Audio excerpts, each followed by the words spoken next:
Hello everyone! So ito ang aking panganay at ang aking bunso. So ito napakamahiyain ng panganay ko.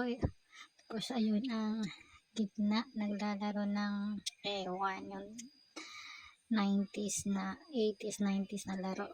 So nasubukan ko din yung laro na yan.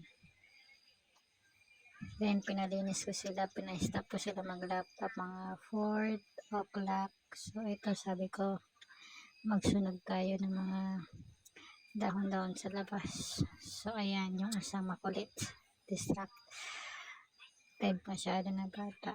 So ayan ang kuya nagsisindi, ang isa pinapahakot ko ng kahoy at ilalagay doon sa tambakan. So gagawin kasi namin bahay kubo yan, gagawin ng maliit na bahay kubo. So ayan, at least mabilis lang naka-adjust.